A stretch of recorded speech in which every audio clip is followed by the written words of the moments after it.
아시고요. 저도 안녕의 영화를 끝까지 보기 힘들었습니다.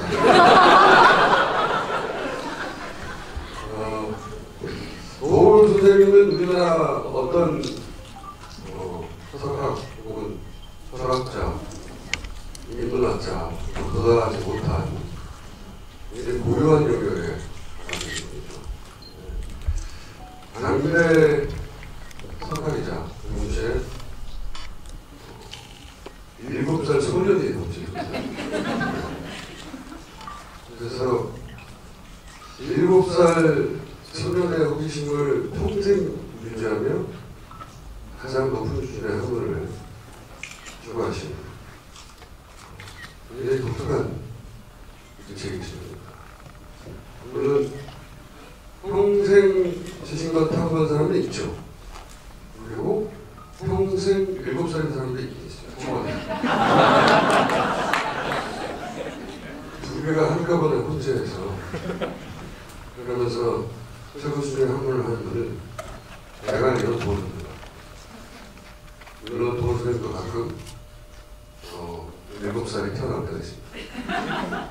영화 초반에 너무 많은 성이 나와서 이름 모르겠고 성을 기어 올라가시죠. 그러면서 스파이더맨이라고 모기와 스파이더맨이 무슨 상관인지 그때 모기가 습격을 합니다. 그러니까 이런 멘트를 하십니다. 모기는 고기를 이길 수 없지. 이 무슨 그 멘트가 모 선생님이 하신 멘트가 아니었으면 제가 헛그림을 냈습니다. 그리고 또 광개토 대왕비였는데 네. 광개토 대왕비를 생각하시다가 흥분을 하셨죠. 갑자기 책상을 치면서 탁! 역시 도울 선생님이 아니었다면 제가 한걸 맞춰서 바로 이어서 7세 소년의 행동이 나오다가 저래서 도울 선생님이랑 선생님과 하는 멘트를 하세요. 뭐라고 하냐면 저는 그 멘트가 오늘 영화의 주제구나 싶었는데 주홍이 신화 속에 있었던 게 아니고 내가 신화 속에 살았구나. 그 멘트가 저한테는 이 영화를 만든 이유구나 싶었어요. 그게 그런지 아닐지 도울 선생님도 직접 모시고 얘기 들어보겠습니다. 도울 선생님!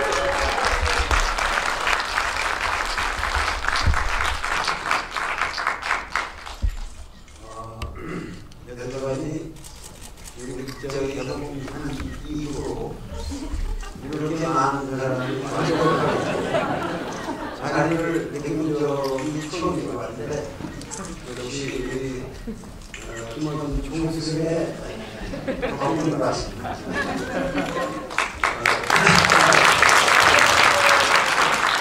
저도 그렇게 생각하고 있습니다. 사실은 그 옛날에 공수를 할 적에 공수를 할 적에 제가 출연을 해서 김원준이라는 사람을 처음 그때 만나고 그 뒤로 이렇게 쭉 우리 같은 동네에 살았거든요.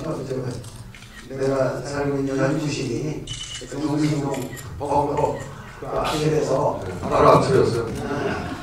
한 동네 이웃으로 살면서 이렇게 많이 지나쳤지만 요번에 그저께 아침에 어저께인가? 어저께 그 아침에 그 TBS 방송을 하면서 그 참 김원준이라는 사람이 대단한 인물이구나. 그 내가 하는 말을 그렇게 릴렉스 해가지고 편하게 그 순간순간에 재치 있게 대중들에게 이렇게 전달해주는 아주 작은 멘트지만 그 분위기를 아주 편하게 해주고 내 말이 이해되도록 그렇게 만들어주는 김원준의 논리력에 저는 아주 충격을 받고 그때 다시 돌아와서 내가 아주 그 멘트를 보냈어요. 메시지를 전화로. 정말 놀라운 당신의 그 어떤 천재적인 재질 이거 참 귀한 재질이다 그렇게 느꼈는데 오늘도 이 작품을 정말 성심으로 보고 그 작품의 주제를 꺼내면서 그 주몽이 신화에 있었던 게 아니라 우리가 신화 속에 살았다. 사실 요 한마디를 전달하고 싶은 거죠, 이 영화가. 근데 이거를 너무도 명쾌하게 꺼지면서 여러분들도 공감을 하셨을 겁니다. 그죠? 네. 저는 전 방송에서 하셨던 말씀은 어려운 말씀이 아니었습니다. 근데 영화는 제가 영화를 따라가면서 앉으세요. 네? 앉으시면 안 돼요. 네? 아니 거기 앉을 때가 되면 안 지켜. 너무 신경 쓰지 마시고요. 처음으로 든 생각은 뭐냐면 왜 이렇게 고생을 하시나. 대부분이 등산이에요. 제가 본 영화 제목은 볼 등산 계획이에요. 등산인데 제가 이제 처음으로 이 영화를 보고 나서 이제 영화를 보고 나서 처음 뵙는 거거든요. 제가 오늘 영화를 봤어요. 따로. 성을 여쭙고 싶었던 건 뭐냐면 왜 그렇게 굳이 직접 가서 그걸 밟아보고 게다가 음악도 타고 그리고 노래도 부르시고 혹시 두 번째 영화가 나올지 모르겠는데 두 번째 영화에서 노래 부르지 마세요. 왜 직접 하셔야 되겠다 생각했어요. 왜 직접? 왜 굳이 거기를 직접 가셨냐고요, 굳이. 나는 평생을 살면서 내가 아까도 말씀하셨지만은 내가 여러 방면의 지식을 추구하는 사람처럼 되어 있는데 사실은 뭐 간단한 이유예요. 나는 젊었을 때 나이든 이상한 계기로 나는 신체적인 이 연약함 때문에 너무 고통을 받는 삶을 살아야 했기 때문에 그 고통스러운 순간이 싫어가지고 독서를 시작을 했거든요. 그러니까 지식을 배우기 위해서 공부를 하는 게 아니라 몸이 아프니까 그 아픈 고통을 잊으려고 책을 읽었어요. 그게 나라는 사람을 오늘의 나로 만들어준 계기였는데 그런 생활을 몇 년 하면서 내가 깨달은 게 내가 체험하지 않은 진리는 진리가 아니다. 1 더하기 2가 되는 수학에 걸리서도 내가 이 체험을 해야 된다. 그걸 어떻게 체험하셨습니까? 아니 그러니까 역사나 문학이나 뭐 예를 들면 의학이나 모든 거를 하여튼 영화도 그렇고 예를 들면 내가 춤을 안 추고 춤을 이해하지 못하고 음악도 하여튼 작곡 부분을 내가 아니 선생님 1 더하기 2가 되는 거 어떻게 생각하세요? 아니 근데 그거는 이거 일이 된다는 거를 체험을 하는데 이게 문제가 크잖아요. 이것도 이게 일이라는 집합과 일이라는 집합이 되려면은 완전히 이게 동일해야 되는데 과연 이게 동일할까? 이런 것들을 도서가 고민이 되는 거예요. 이렇게 다. 그러니까는 그러면 1 더하기 2가 현상적인 질서냐 관념적인 질서냐 이렇게 이제 복잡하게 들어가고 그러니까 그런 것에 대해서는 다 시험을 해야지. 나라는 결론을 내려야지. 그러니까 그런 것들이 내 인생을 아주 집요하게 이렇게. 그래서 침도 내가 분명히 이제 내 관절염 때문에 고통을 받는데 그 노타가 이것도 내가 원리를 알아야겠다. 그래서 한의과가 되고 들어간 것이고요. 그래서 메이젠이라는 게 그렇게 그래서 이게 연변대학에 우연하게 내가 교수를 충격을 하다가 거기 살면서 그 주변에 엄청난 공부적인 즐비학이 있는 걸 보고 충격을 받는 거죠. 이게 도대체 어떻게 되는 거냐? 뭐 우리가 집안이나 이제 여기는 그런 데를 주로 가게 되지만 성자산성이라고 제일 나중에 나오는 성이잖아요. 그것만 해도 지금 연기를 하고 그 내가 살던 연변대학에서 심리도 안 벌어진 데 있어요. 그래서는 이 나중에 발견을 한 거지만은 이 영화에서 제가 충분히 얘기를 안 했지만 그 고구려라는 것 자체가 왜 이렇게 설명되냐면은 삼성을 우선 그 한국어성을 모델로 한 그런 지형이 발견되면 무조건 삼성을 만들어요. 그러면은 그 삼성이라는 건 항상 피난할 수 있는 미국 시에 사람들이 와서 피난할 수 있기 때문에 그 밑에 내가 쳐다보면 저 거대한 토지가 있다고 하잖아요. 한도동이 우도동대가 있었고 그런 광막한 대지의 주변에 이 농사를 지으면서 사람들이 모여들어 살아요. 그러면 그거가 하나의 폴리스가 돼요. 폴리스.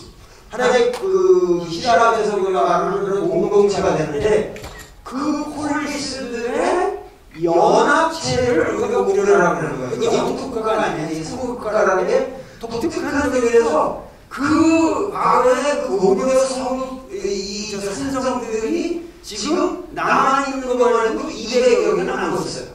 동북 지역에. 그러니까는 이거는 방대한 우리가 역사상에서 인류 역사상에서 보기 힘든 제국이었다고 하는 것을 내가 발견하게 되면서 도로되는 거죠. 그걸 다 직접 확인해 봐야 되겠다는 요구를 주신 거죠. 그래가지고 지금도 계속 계획을 세워서 돌아다닐 그런 생각이에요. 이게 그럼 1편입니까? 앞으로 1편을 하시지. 앞으로 계속 찍는다는 건 아니고 이것도 영화를 만들려고 그런 생각은 없었거든요. 근데 이게 2년 걸렸대요. 제자들이 선생님이 가시는데 내가 가면은 이런 데가 갈 수 있는 거 바래 같은 거는 몰라 사람들이 우리나라 사학자들 되게 힘들거든요. 근데 연변대학에 그 발굴하는 팀들이 있다고요. 그래서 그 사람들의 도움을 받아서 가는 거예요. 그러니까는 이건 최초로 공영 여러분들에게 공개되는 영상들이고 그런 데를 가면서 그렇게 조사를 하게 되는 거가 귀한 기회라고 해서 제 제자들이 그 감독 우리 잠깐만 유정원 2년을 같이 찍었는데 유정원 감독이 이제 자기가 돈 내서 걱정하지 말고 돈 내서 따라다니는 일이니까 뭐 같이 다니게만 해주시면 뭐 그렇게 해라. 그리고 그 왜 앉아서 얘기하는 데 있잖아요. 그 앉아서 얘기하는 그 연변대학이에요. 그 연변대학이 있는데 연구실에서 그때 하는 거예요. 그러니까 이 영화 자체가 뭐냐면 나는 조금 자막도 많이 주고 뒤에 내레이션도 넣자 그러는데 얘들이 그러면 너무 역사가 다큐멘터리처럼 보이니까 영화라는 감각을 하기 위해서 이 영화는 깨달음을 전하는 것만 합시다. 그래서 일부러 다 뺐어요. 그런 거를. 그래서 현장 음악 가지고 이걸 만든 거예요. 그리고 이 영화에 들어가는 음악 같은 거는 그 제 아들이 그 작곡하기도 하고 뭐 통나무 들어가서 사장 그 기타는 잘 치잖아요. 고등학교 학생이 치고. 근데 프로들이 치는 건 훨씬 더 아름답잖아요. 순수한 그게 묻어나잖아요. 그래서 이 작품은 나는 음악을 상당히 좋아하는데 이 음악들이 전부 그렇게 20대 그 청년들이 이 영화에 참여한 사람들의 그 자제분들이 만든 거예요. 그래서 의미가 있었고 하여튼 그 영화가 상당히 그 뭔가 좀 아쉬움은 있죠. 많이 있습니다. 왜냐하면 아쉬움이 있기 때문에 이 영화가 오늘 이 시점에 묘하게 생각하게 되는 거예요. 왜냐하면 계속 영화관에서 받아주지도 않고 2년 걸리기 때문에 그 1년 이상을 그냥 이렇게 쌤으로 밀리는 거예요.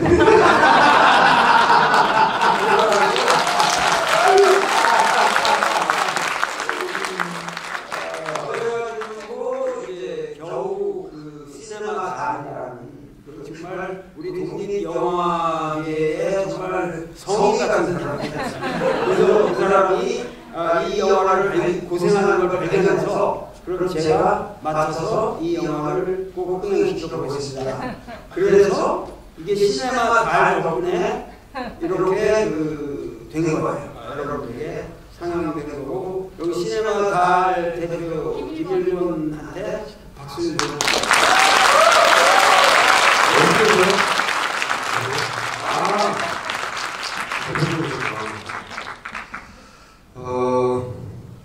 끝낼까요? 더 재밌게 내일 광화문 얘기 한번 해주십시오.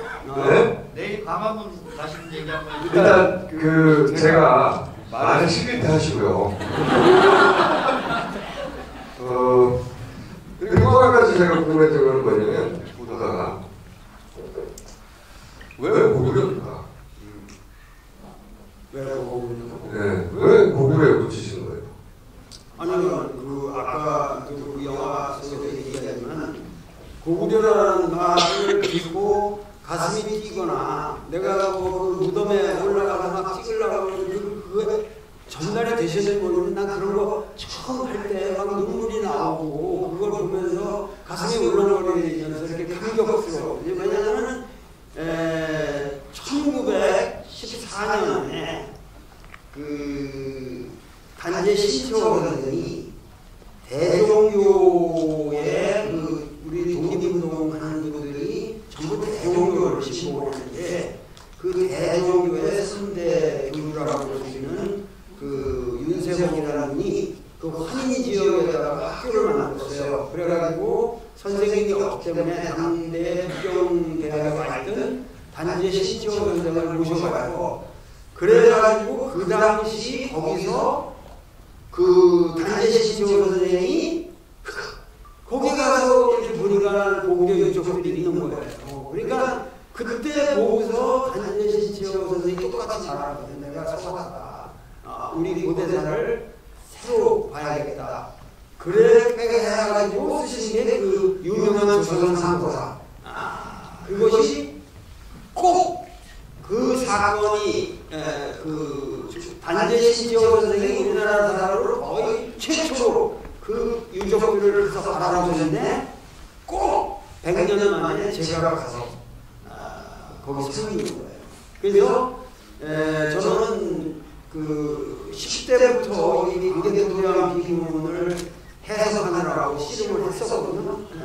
하나를 내가 어려서부터 했기 때문에. 그런데 그런 사람의 입장에서 저는 어렸을 때 정의도 선생님이 그 광개토대왕 비문을 해석하는 걸 보고 감명을 받아가지고 근데 그 이후로 이 과학자들을 우리가 하는데 하여튼 단재 신채호 선생의 조선 상고사라는 책은 정말 피눈물이 서리는 책이에요. 그래서 그런 것이 어려서부터 되어 있기 때문에 나는 그걸 볼 때 그 정말 그 피 끓는 감동이 있었죠. 그러니까 왜 고구려냐 이런 말은 뭐 지금 고구려가 과연 한국이냐 아니냐 우리가 이 지금 고대사로 올라가면 우리 고대사가 대한민국 역사는 아니에요.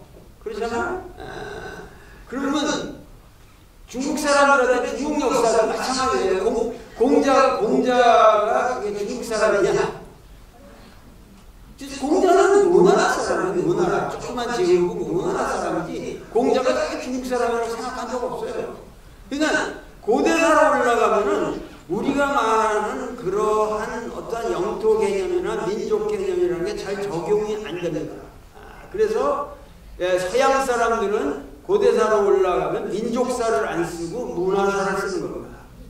그래서 문화사라는 개념이 중요한 거예요. 근데 우리 역사도 마찬가지로 나는 민족사보다는 문화사적인 접근이 필요하다고 생각하고, 문화사로 우리가 접근을 할 때 가급적이면 많은 것을 우리가 포섭해야 돼요.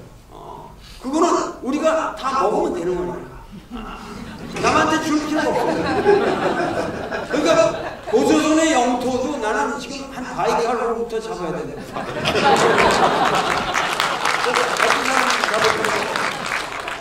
바이칼로는 허경영 씨가. 그러니까 제가 궁금해 들었던 한 가지는 그런 말씀 하셨잖아요. 내가 조금 후보라도 살았다. 후보라도 살았다. 저도 사실 20대 배낭여행을 많이 했는데 배낭여행 다니기 전에는 항상 이런 생각을 했고, 우리가 소수민족이고 우리나라가 작다, 건강한 국가다, 이렇게 인식 받았어요. 저는 힘이 없는 나라고. 근데 저 배낭여행을 한 몇 년을 하다 보니까 우리나라가 작지가 않아요. 땅덩어리가 대략 영국하고 비슷한 크기거든요. 남북한 이걸 지역보다 많아요. 작지 않아 싶어요. 단순히 수치부터 작지 않은 거예요. 작지 않은데, 근데 왜 나는 어릴 때부터 우리나라가 건강에 처박혀 있는 좁은 단독국가의 소수민족처럼 느끼고 자랐지? 항상 의문이었어. 의문이었는데 마음에 안 들고 저의 후련지가 어머니죠. 근데 이제 제가 이 영화를 보다가 내가 왜 그랬을까? 그 대답을 선생님이 주시지 않을까? 나는 왜 어릴 때 건강하게 소수민족처럼 느끼고 배우고 자랐나? 그 대답을 주실 수 있을 것 같아가지고 그런 질문을 꼭 드리려고. 유대인이라고 우리가 알고 있잖아요. 그리고 사실 유대교와의 관계에서 우리가 생각을 해야 되고, 지금 전 세계적으로 가장 우수한 민족이 유대 민족이다. 뭐 아인슈타인, 뭐 카를 막스, 뭐 지금 촘스키까지, 그리고 영화의 귀재들이 스필버그가 다 유대인이라고 생각보다는 이 유대인이라는 것이 생각하는 대단한 그 틀림없는이나, 유대라는 이 유대가 이스라엘이라는 게 우리나라 땅으로 치면은 경기도하고 강원도 합한 거 정도예요. 걔들의 그 성소성 유대라는 게. 그러니까 정말 작은 나라죠. 저렇게 작은 나라고 인구도 많지 않아요. 근데 그것이 퍼져가지고 다이아스포라에 사는데, 사실은 유대인들이 이 전 세계에 퍼져서 사는 것보다 한국인들이 퍼져서 사는 게 더 많아요.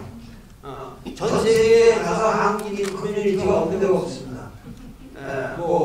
LA 같은 데는 말할 것도 없고. 그런데도 유대인들은 전 세계를 지배하는 아주 그 우수한 민족인데, 우리는 그런 생각이 없이 살아요.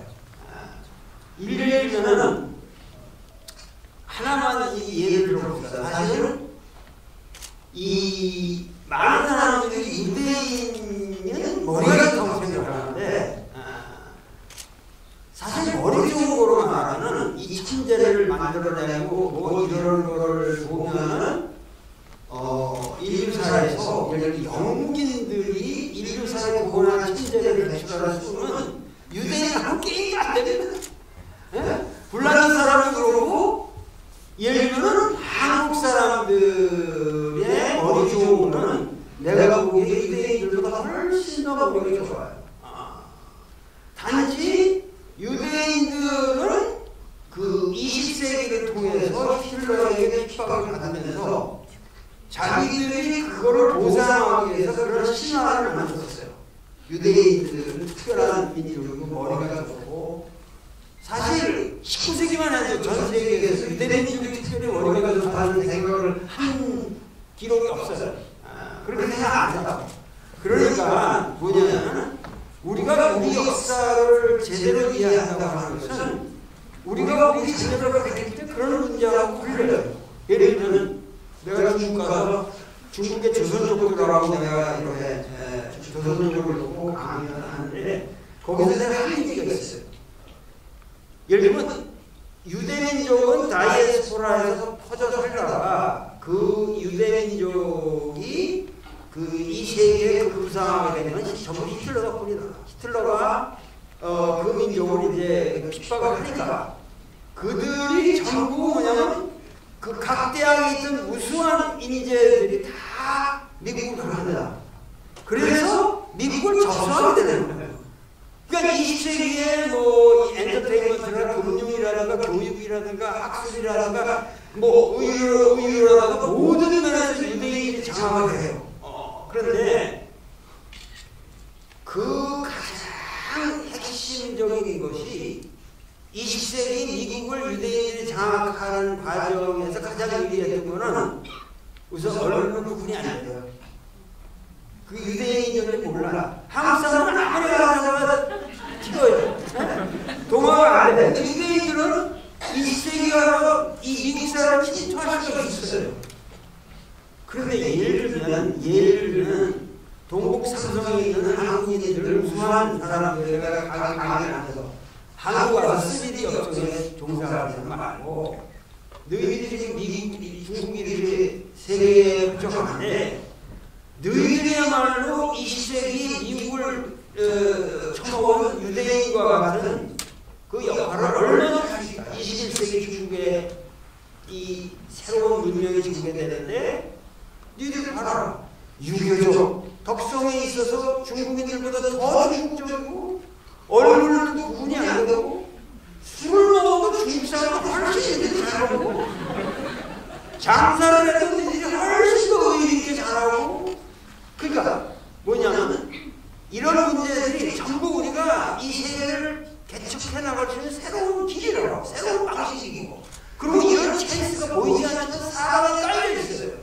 그런데 우리는 이토록 왜소하게 지금 우리가 최순실 게이트에서도 당하고 있는 것이 지금 우리가 이런 짓을 이 남북의 대결 속에서 이렇게 우리를 가둬놓고 살 때가 아니라는 거예요. 지금 우리가 지금 최순실 게이트가 문제가 아니라 근본적으로 해방후 이승만으로부터 오늘까지 모든 이 정치사가 기본적으로 우리는 거의 반공 종교가 지배하는 중세기 속에서 살아왔어요. 근대적 시민들이 여러분 스스로 안 되었다고. 그렇기 때문에 오늘 요새 와서 일어나는 조선민족이 비로소 근대적 자각이 생긴다 이렇게 생각하는 거예요. 그 근대적 자각의 핵심이 이런 것 중에 하나는 고구려를 새롭게 발견하고 우리 역사를 왜 우리가 그렇게 왜소하게 갔냐. 생각해보세요. 당태종이 중국의 중국 역대 당나라의 가장 위대한 그야말로 성군이라는 사람인데 아직도 없는 사람이에요. 수양제가 통일을 했죠. 그 다음에 수문제가 통일하고 수양제 때부터 중원을 완전히 위진남북 쪽 그 모든 이 분열되어 있던 이 중국을 통일하는 사람들이 왜 미쳤다고 우리가 생각하면 그 동북변방에 고구려 평양을 침범하러 옵니까 그 사람들이. 수양제는 문자 그대로 100만 대를 있었어요. 그 역사서에 그대로 나오면 그 지중대까지 해서 500만이 500만이 오고요. 500만이. 그러면은 그래서 수나라를 망해먹었어요. 그것 때문에 망한 거예요. 수나라를. 그래서 잘려 망해먹었는데 그 다음에 그 수나라를 이은 당태종이 왜 영계에서는 그 나쁜 놈 그 왕위를 찬탈했다고 해서 내가 벌줘야 된다고 이런 핑계를 대면서 왜 와요. 당태종이 뭐가 아쉽다고 그 100만 대군을 거느리고 그렇게 와서 저 평양도 못 오고 거기서 저 어디 안지석에서 그 우리 양반주녀 화사자는 막 애국가서 돌아가냐고요. 무슨 얘기냐면은 그들이 당태종 입장에서 수양제 입장에서 그들이 통일한 중원이라고 하는 것은 고구려에 대해서는 내가 지도로 얘기하면 변방이에요. 그거 통일하라고 하면 중원 통일이라고 말할 수 없는 거예요. 고구려가 더 큰데 그거를 정복하지 않으면 중국 통일이 아닌 거예요. 그 당시 북방의 최대 세력이고 자기들이 통일하는 당나라의 그거보다 이 고구려가 더 큰 거예요. 내가 이렇게 얘기하면 중국 사가도 나하고 미친놈이라고 그러고 한국 사가들 그게 사실. 왜 당대종이 여기를 못 메고 오고 결국은 극복을 못했잖아요. 결국은 극복을 못했고 하여튼 이런 문제를 가만히 앉아서 생각해보면은 우리 민족의 과거가 이렇게 지금 우리가 생각하는 이런 대한민국에서 여러분들이 느끼는 역사가 안 되는 거예요. 그래서 보다 큰 인식의 지평을 확보하고 그만큼 우리가 더 큰 그런 마음을 가진 우리 후손들을 지켜야 되지 않을까. 막 이런 어떤 애잔한 생각이 들어서 이 영화를 만들게 되셨습니다.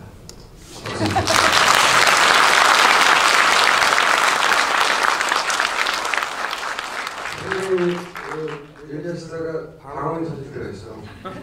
힘들었어. 근데 그때 이 말하려고 생각하셨는지 모르겠는데 그때 막 그 놀라운 부처들이 막 쏟아지는데 그거는 미리 생각하신 그거 아니죠? 뭐든지 간에 뭐든지 그럴 때 있잖아요. 첫 떠오르시는 거죠 그 부분들이.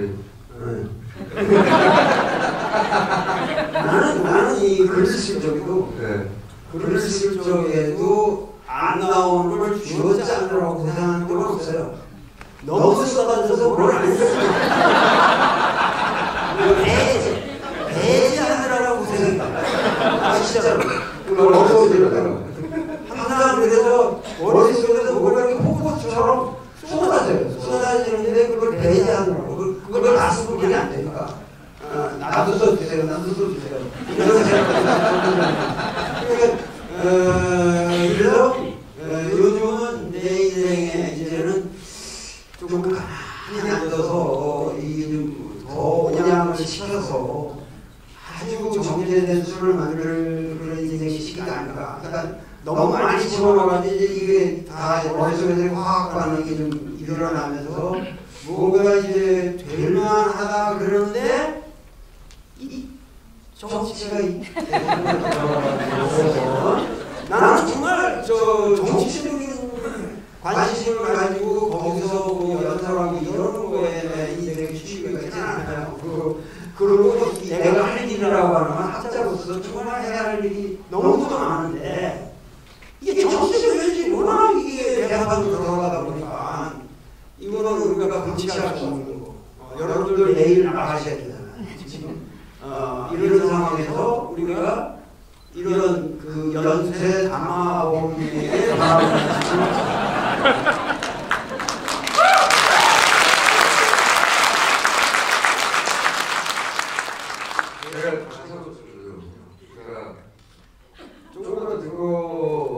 조금만 든 건 알겠는데 제가 제일 궁금한 건 언제부터 어떤 식으로 쪼그라들었는지 이해하시겠지만 그러니까 제가 이제 이게 혼자 생각인데 저도 궁금했었거든요. 왜냐면 어느 순간 제가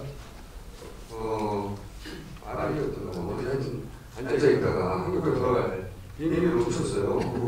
놓쳤는데 또 떨어졌고 이거 들어가는 생각하다 보니 항상 생각하는 게 육지가 연결이 돼 있는 거예요. 그 전까지만 하더라도 서울에서 파리를 가려면 비행기 연결돼 있어. 물론 뭐 북한을 통과하기가 어렵겠지만 생각해보니까 같은 상황에 있는가 말이나 우리나. 근데 왜 나는 이 섬처럼 생각했을까? 여기는 우리나라 섬이니까 밖으로 나가려면 비행기를 타야 되고 이렇게 저는 생각하고 있었단 말이죠. 제가 배낭여행을 하면서 만났던 애들은 그렇게 생각하지 않더라고. 한국에 갈 때 차를 타고 가는 방법 계속 묻더라고요. 배를 걸어주셔서 도타를 타고 갈 수 있냐 없냐. 걔네는 안 막혀 있는 거예요 이게. 이제 혼자 생각해보면 혹시 이게 이 오른쪽 맨 아래에 있는 신라 중심으로 어느 순간부터 우리 역사를 알아봤나? 뭐 이런 거 있잖아요. 아주 중요한 얘기. 그래요? 무슨 얘기냐면은 더 잘했어요?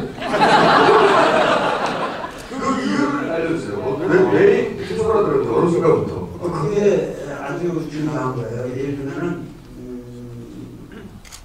우리가 모든 역사를 생각할 때 여러분들은 이 고대사를 알고 이 전체 역사를 가장 자기 가까운 데서부터 유추해 가요. 그래서 여러분들이 사실 한국에 대해 한국 전통에 대해서 가지고 있는 이미지라는 것은 되게 무한말들이네요. 되게 여러분들 부모나 유족을 통해 이렇게 내려오는 건데 지금 이 질문은 굉장히 중요한 거다. 혼자서 나도 생각을 해봤어요. 일례로 고려라는 나라를 우리가 잘 몰라요. 조선 왕조에 대한 건 드라마도 많이 적어도 고려들은 만들어지긴 했지만은 잘 몰라요. 감이 안 와는데 고려는 상당히 고려사를 쭉 따라가 다 이것을 최근에 읽었는데 스케일이 엄청 큰 나라예요. 고려라는 나라는 조선 왕조하고 지금이 달라요. 생각하는 스케일이나 그 당시 거란, 송, 서하나 그 여러 나라들과 이런 나라들하고 엄청난 고려는 제국으로서의 자기 이상이 있었어요. 그래서 결코 영토적인 거랑 무관하게 그리고 항상 그냥 자기들 고려의 계승이라고 하는 의식을 가지고 살았기 때문에 고려 스케일을 그대로 가지고 살았어요. 고려는. 그런데 고려 말기 때부터 이제 이 주자학이 들어오면서 그러면서 이제 고려가 몽고족에 대해서 이렇게 되잖아요. 그러고 나서 뭐냐면은 이들이 이성계가 그러니까 고려의 말기에 그 문신들하고 결국은 힘을 합해서 쿠데타를 일으키잖아요. 그러니까는 그 이성계의 쿠데타가 사실은 결정합니다. 우리가 이렇게 오르들게 되는 것이 왜냐하면은 그 이전에만 해도 끊임없이 이 최영이라는 사람 여러분이 여기 기억을 가지고 있는 우리 어릴 때는 여학생들이 여자들이 여학생들이 맨날 고무줄 이렇게 고무줄 하면 이렇게 노래 부르고 있잖아요. 원수를 고기를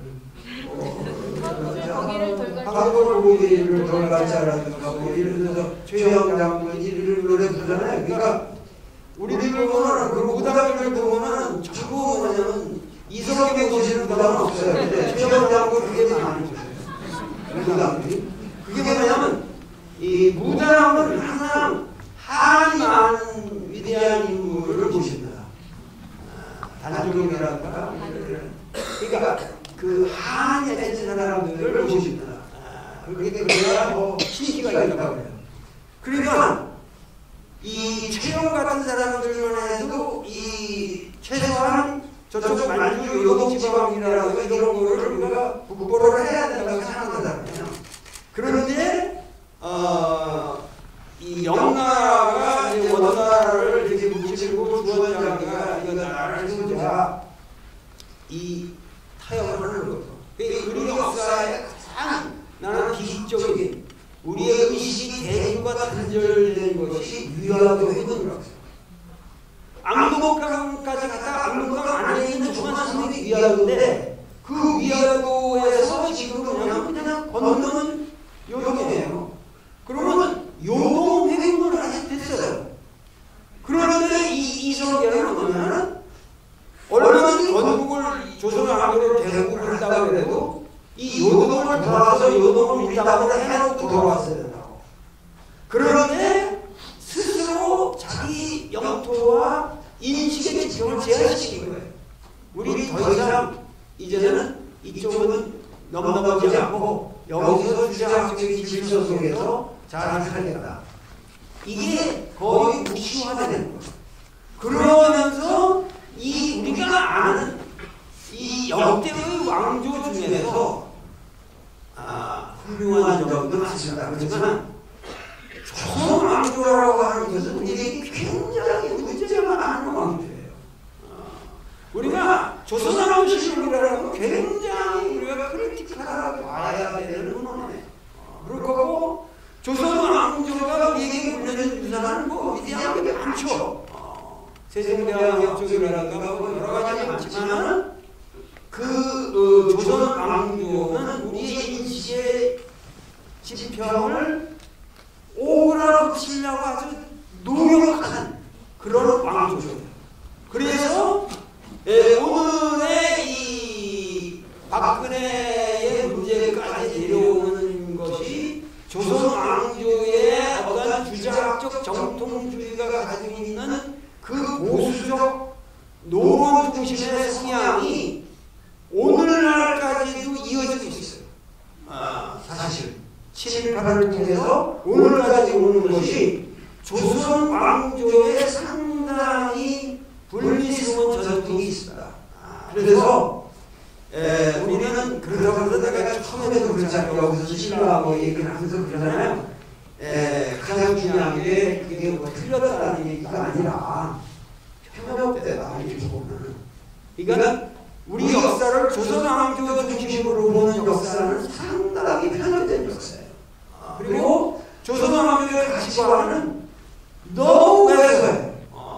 그리고 그들은 주자학적인 그 어떠한 그 이데올로기적인 아주 광신적인 이데올로기를 중심으로 하면서 이 예를 들면 가장 불행했던 사람 중에 하나가 조선 왕조의 왕이 될 수 있었던 사람. 그래서 가장 불행했던 사람이 소현세자였어요.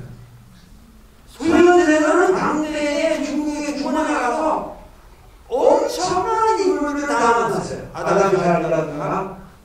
그러고 그 사람은 만약에 소현세자가 왕위를 계승했다면 우리 문명이 달랐었어요. 그런데 인조 그 아버지가 죽여요. 죽이거든요.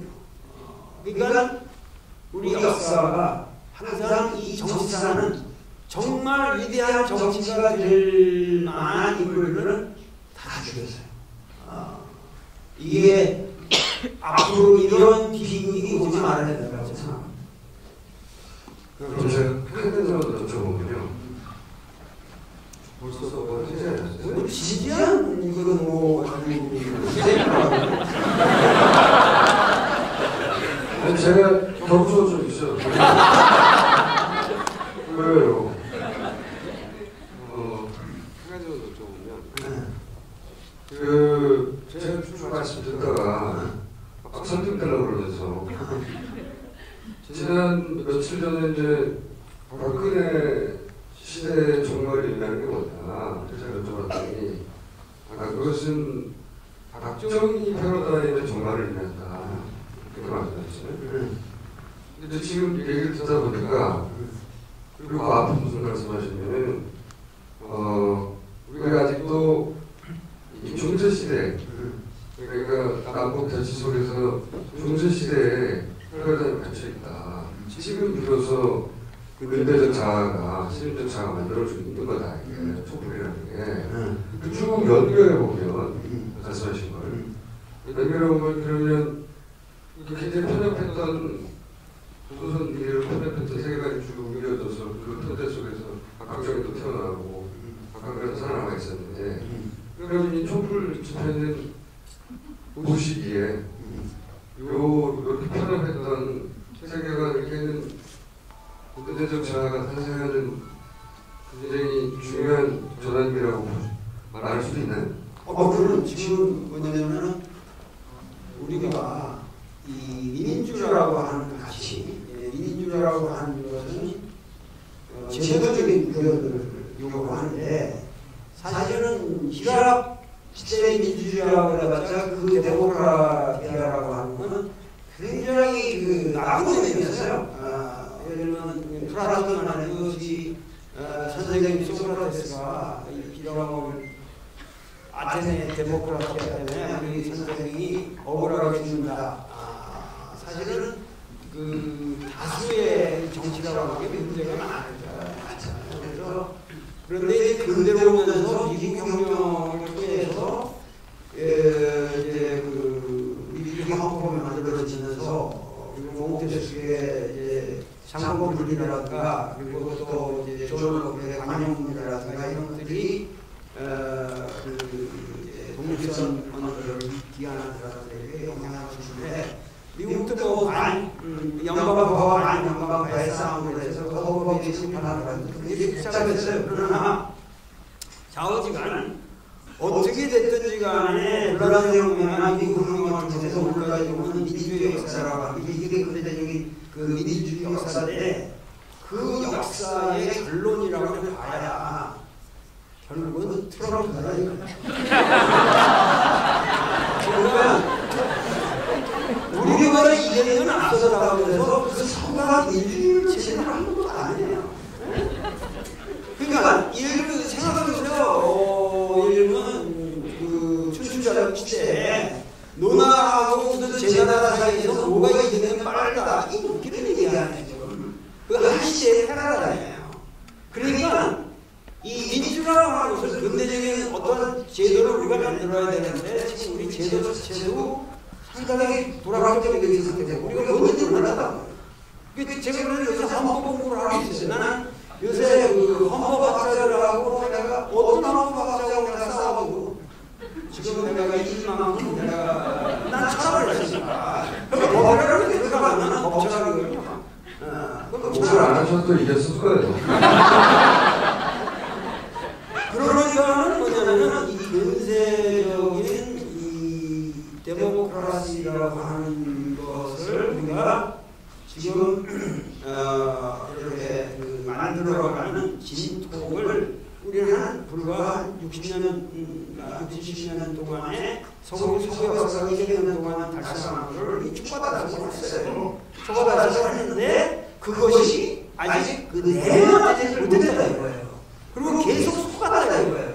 그 속은 것이 뭐냐면 그 원인이 아까 말했던 이승만은 아니고 그 사람이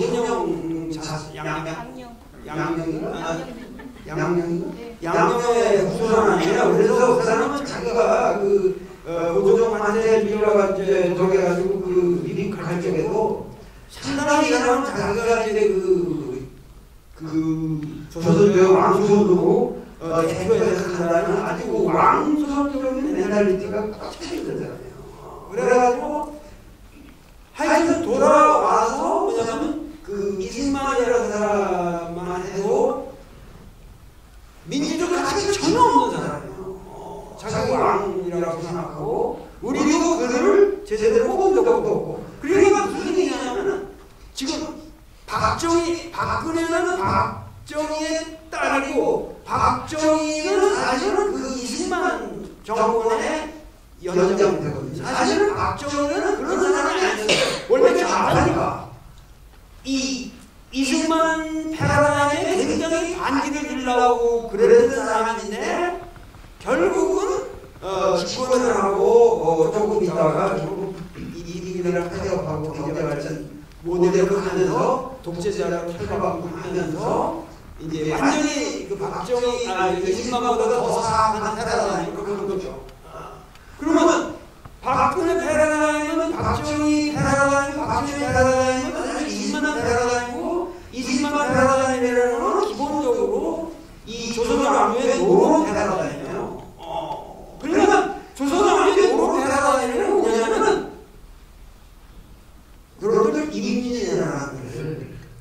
거쳤는데 우리가 임진왜란때 그렇게 7년 동안 우리가 피눈물 나는 고생을 했는데 그 7년을 거치고 나서 30년에 또 병자호란을 당하잖아요. 병자호란은 우리가 완전히 막을 수 있는 거였다고. 30년은 왜 병자호란을 당하지? 그 청나라는 우리 보고 우리 도대체 얘기하고 우리가 그렇게 오래 산 사람 아니야. 우리가 말발국에는 조선 사람이다. 선비벽에도 이게 다 비슷한 거니까 우리가 정치 때가 뒤에서 교란만 하지 말아달라. 그런 예계적인 목적을 온 거예요. 그럼 거기서 그 얘기만 들어줬으면 병정으로 이를 따라갈 수 없었다고. 그런데 당장 뭐냐면 명나라는 망해가고 있는데 이 망해가는 명나라를 가지고 뭐냐면 우리나라는 뭐냐면 이들이 우리를 구해줘서 제조지은이라고 하는데 이 중국 군대가 명나라 군대가 와서 이 임진왜란을 평정해주고 우리는 거기에 대해서 의리를 지켜야 된다. 그래가지고 청나라를 계속 들어오는 거예요. 그래가지고 그 향후 청나라 200년 동안 고종 말기까지 순종년으로 썼다고. 순종년이라는 게 명나라 마지막 문제였는데 계속 쓰라고. 그러니까 그만큼 뭐냐면 융통성 없이 하나의 이데올로기가 들어오면 그걸 주장과 그 순종년으로 쓰는 명나라에 대한 충성을 가지고 세계가 변해가는데 그 변해가는 세계에 전혀 보지를 않았어요. 그냥 조선 말기 우리가 후기가 유지된 거는 하나의 기적이에요. 조선 후기가 유지된 거예요. 그러나 일본들이 들어오니까 완전히 신비가 되는 거 아니에요. 그러니까 지금 오늘날 우리 상황도 그렇게 순종년으로 쓰고 앉아있는 지금 세계는 하나씩 변해가는데 우리는 순종년으로 쓰고 미국들 뒷다리만 붙잡고 있고 아직도 치료받은 건 없어서 우리 일본은 미국과 더불어 같이 해놓고 그러면 우리는 먹고 산다. 이것이 기껏해야 우리 정치 일본이라고. 그러니까 이러한 근본적인 구조를 국민들에게 각성을 해서 변해야 되는데 과연 내가 말하는 이런 논리가 국민들의 각성으로 그들의 혈관 속에 흘러갈 것인가? 이런 면에서 우리가 이번 이 사태에 대해서도 우리가 더 깊게 생각해야 할 게 많다는 거죠. 다행스러운 것은 최소한 이런 각성의 계기를 이번 이 박근혜가 그 도매질하고 그냥 아무것도 없는 것처럼 이쁘게 스마일하면서 이렇게 퇴임을 한 게 아니라 제2가 되면 이 사태가 터졌는데 나는 무조건 사퇴해야 된다고 생각합니다. 왜냐하면 도덕적으로 이렇게 시작으로서 조선은 아무래도 통틀어서 이렇게 강한 우리가 이런 사악한 정치는 없고 그러면 여기에 대해서 그는 물러나야 되는 거예요. 근데 이제 비박이 지금 이렇게 흔들리고 있다. 이게 말이 되는 거예요. 이렇게 되면은 지들이 아마 그렇게 해서 만약에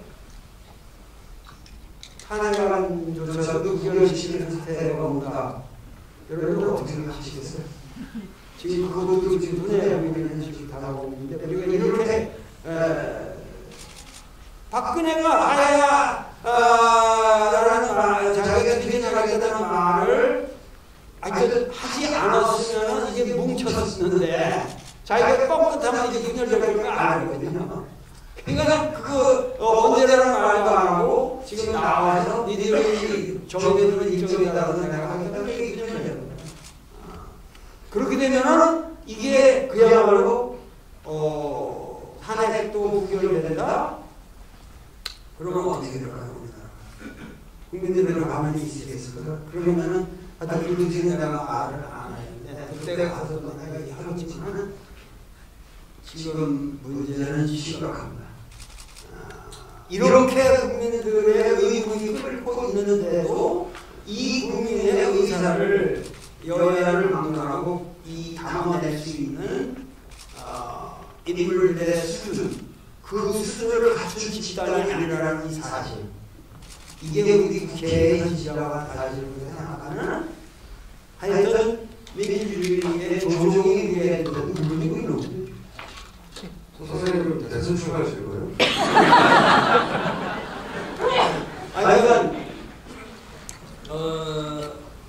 아니 솔직히 얘기해서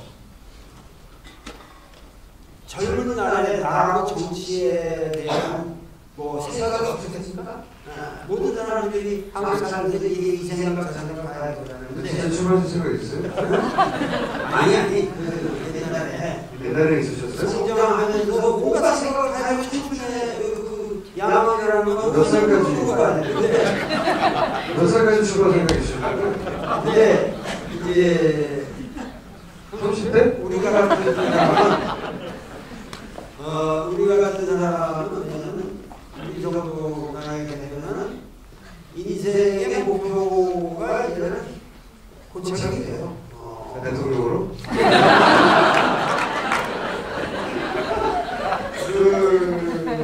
뭔가 이 한국적으로 내가 우리 민족을 위해서 우리 후세를 위해서 내가 참 할 일이 있다는 사명감이 최소한 어느 누가 대통령이 돼서 뭐 5년이나 10년을 다스린다 이런 거하고 비교가 안 될 가치를 나는 발현할 수 있다는 자신감이 들기 때문에 어떠한 그런 정치적인 것이 내 삶에 매력으로 다가오질 않죠. 우선. 그러니까 모든 게 사실은 포지티브한 자기가 인생을 사는 이유가 포지티브한 자기되려고 있어야 돼요. 그러니까 지금 이 박근혜와 모든 사람들이 그런 자기 인생에 포지티브한 매력이 있다. 내가 이게 자기에 연연하는 사람이 아니라 이 국민의 대의를 위해서 내가 정치한다고 하는데 그 추상적인 가치에 대한 헌신이 있어야 되는데 지금 그 헌신이 없는 거예요. 선생님 사람이 좀 갑니다. 그러니까는 하여튼 여러분들 뭐 이렇게 와주셔서 감사합니다.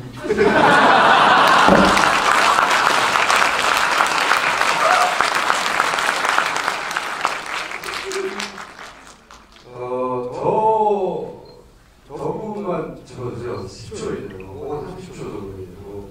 그러니까 이 사람들이 할 수 있는 건 이 시대가 종말에게 말씀하시면 단순히 박근혜 시대가 끝나는 게 아니라 박정희 시대가 끝나는 거고 편협한 500년 세계관이 끝나는 거라고 그리고 근대적 사회가 우리 스스로 힘을 처음으로 생기는 거라고 이게 쉽지 않은 싸움이잖아요. 그리고 게다가 사람들이 할 수 있는 건 아무것도 없어요. 그래서 계속 표현하는 것밖에 그 사람들한테 지치지 말라고 뭐 한마디 해주세요. 근데 만약에 탄핵을 보고한다.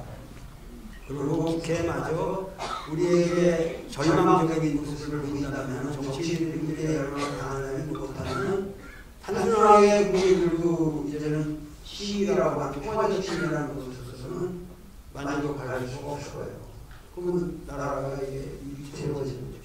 우선 조직적인 운동을 하려면 뭐 동맹개혁이라든가 뭐 이게 그 노동자들의 파업이라든가 국가를 마비시키는 상태라든가 근데 과거에 80년대 이제 폭력 시위라든가 여러 가지 이거는 우리가 지금 원하지 않는 사태가 올 수밖에 없잖아요. 그냥 가만히 앉아서 매일 그런데 아무 희망 없이 국민들이 그것도 지지기지 이렇게 되니까 여기서 어떻게 해서든지 이 탄핵에도 압도적으로 가결이 되는 수밖에 없고 그것이 구인으로 잡혀져 있다니까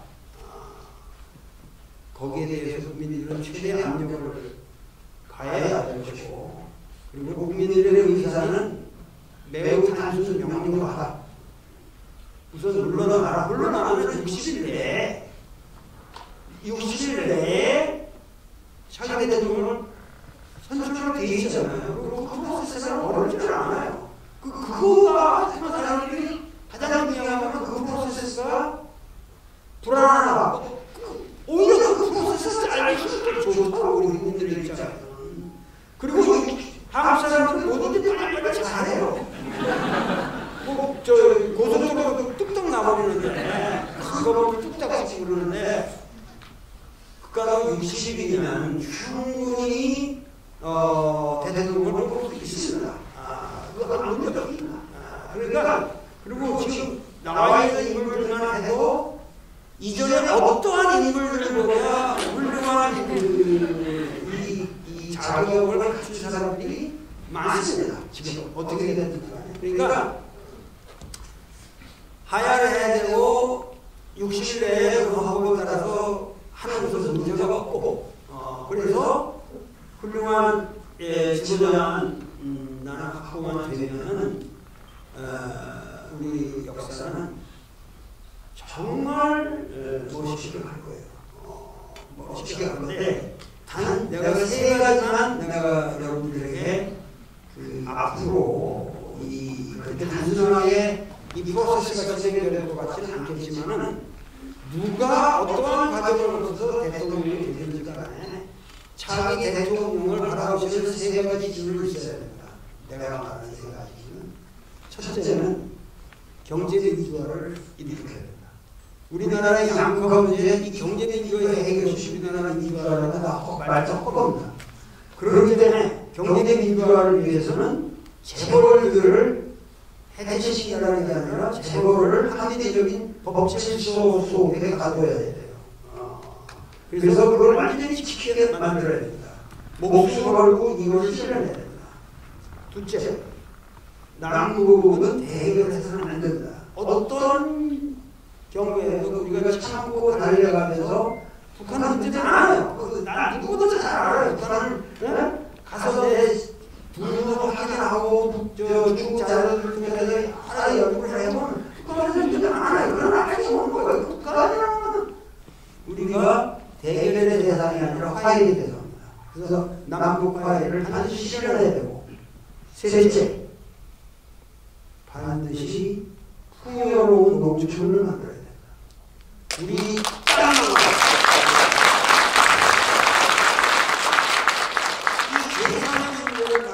생각을 안 하는데 내가 보기에는 우리나라의 가장 중요한 문제는 4차 산업이 있는 게 아니라 1차 산업이 있는 거예요. 아직도 우리들은 자연 몸뚱아리를 가지고 자연을 먹고 살아야 돼요. 그리고 인간은 자연이 없이 불안합니다. 절대 못 삽니다. 그렇기 때문에 우리 농촌을 파괴하고 이렇게 농촌이 정치적인 아무런 영향이 없다라고 농촌을 이렇게 무시하면 우리 민족은 아주 근원으로 붕괴 됩니다. 그렇기 때문에 이명박이가 개천하다 부분도 신뢰만 가지고 우리는 세계에서 가장 위대한 농촌을 제공할 수 있습니다. 그렇기 때문에 최소한 이 세 가지는 지켜봐. 나와 같이 한번 구호를 지켜봐. 경제민주화, 경제민주화, 남북화해, 풍요로운 농촌.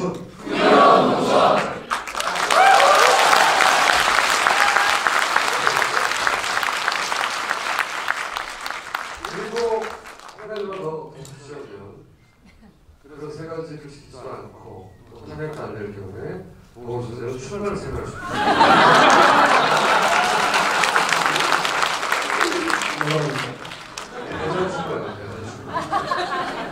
방어에서 대선 출마를 하세요.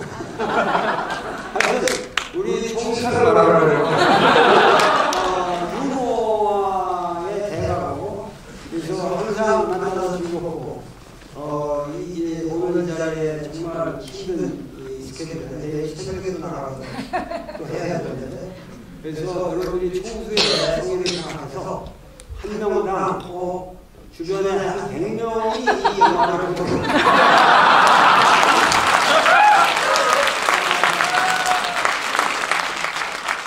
여러분이 총수를 사랑하면 100명씩 이 영화를 보고서 우리 민족의 의식을